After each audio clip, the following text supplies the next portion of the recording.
voudrais terminer par ces quelques mots. Un changement de culture, je l'ai dit souvent, ne se réalise pas par des annonces spectaculaires. Je ne suis pas ce genre de directeur.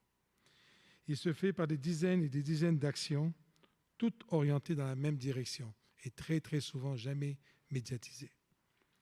Surtout, il se fait dans la durée.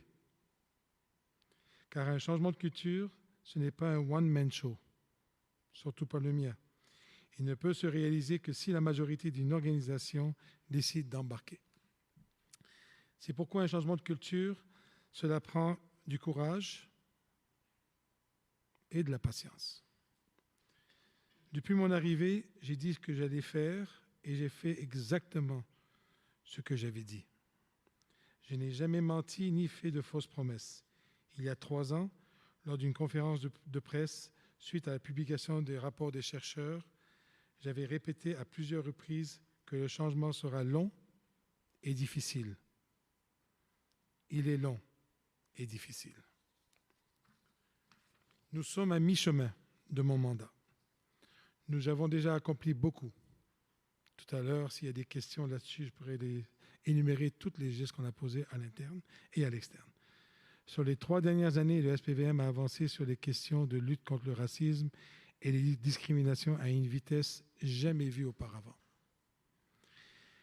Est-ce qu'il reste encore beaucoup de chemin à faire? Absolument. Vraisemblablement, autant que ce qui a été fait. Je l'avais dit aussi, un changement de culture, ça prend entre 7 à 10 ans. C'est peut-être pas ce que les gens veulent écouter ou veulent entendre. À juste titre, vous trouvez que la situation aurait dû être corrigée et réglée depuis des années, si ce n'est des décennies. Je le pense aussi.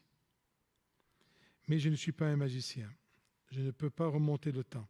En revanche, par contre, parce que je sais le temps que prend un changement de culture, je l'ai amorcé dès le jour 1.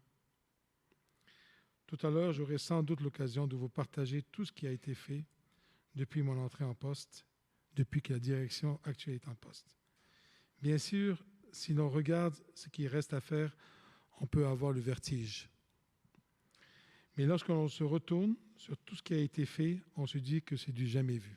Merci beaucoup.